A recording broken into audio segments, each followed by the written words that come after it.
Welcome home, sir. You need to pay attention to control the time today. With every passing hour, I remind you once. Enjoy your time, sir.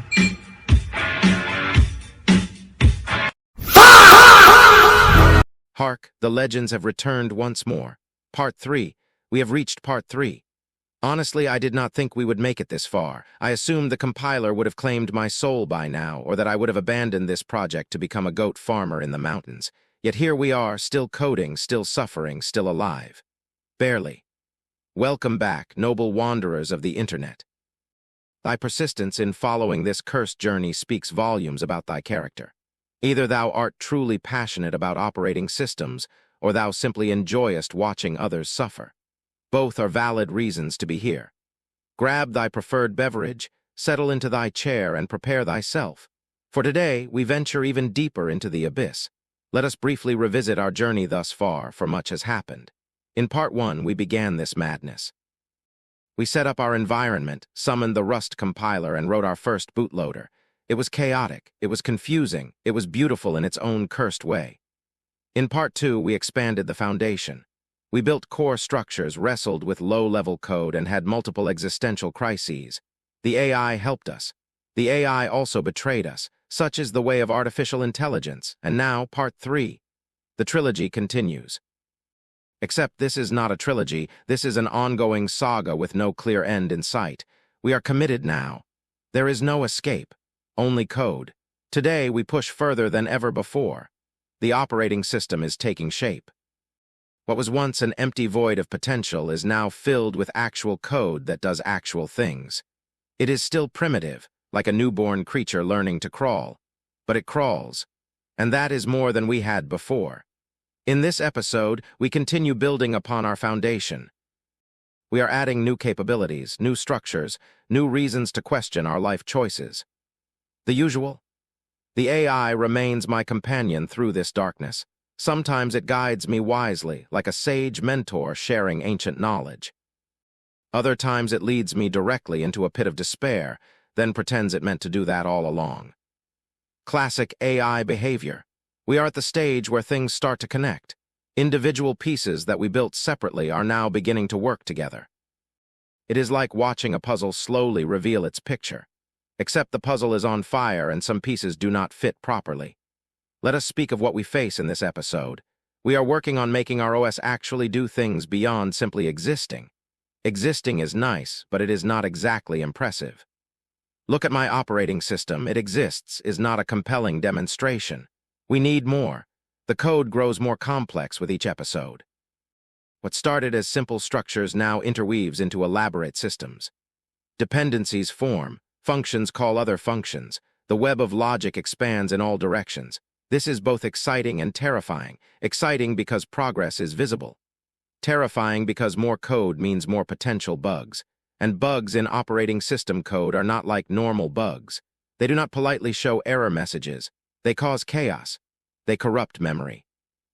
They make the entire system collapse like a house of cards in a hurricane. Rust continues to be our shield against the worst of it. The borrow checker remains vigilant, catching mistakes before they become disasters. I have developed a strange relationship with the compiler. I curse it when it rejects my code. I thank it when I realize the rejected code would have caused catastrophic failure. I shall not lie to thee. This episode brought new forms of suffering. There were moments when the code seemed correct. Every line made sense.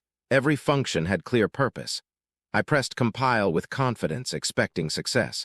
The compiler disagreed, violently. Error messages cascaded down my screen like a waterfall of disappointment.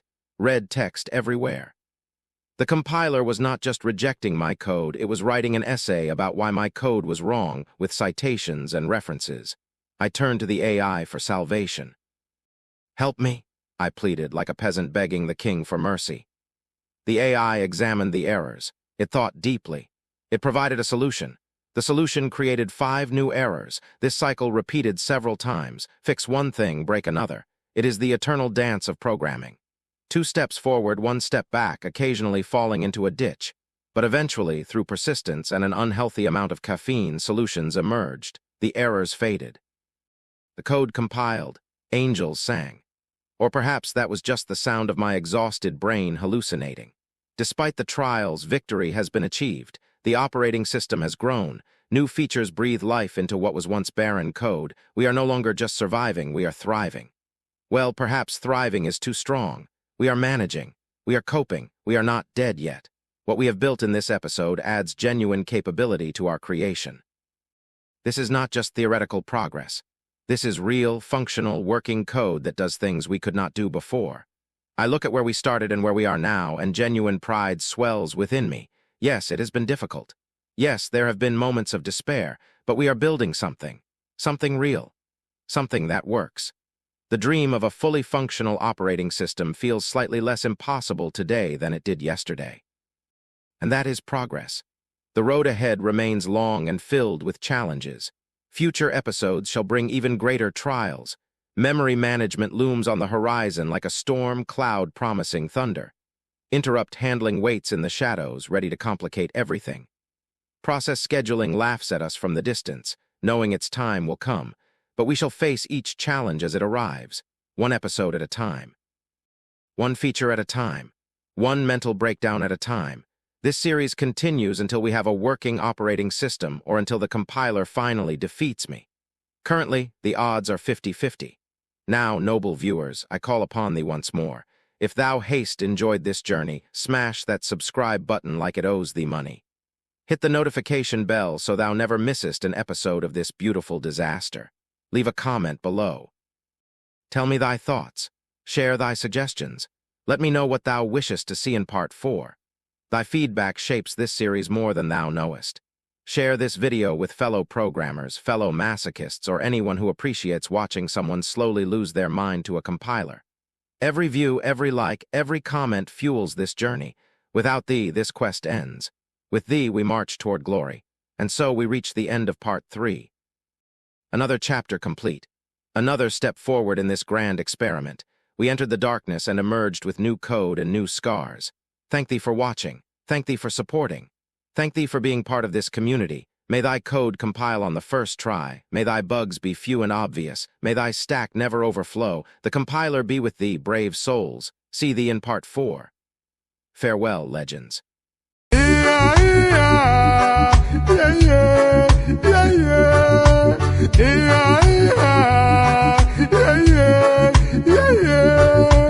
Yeah.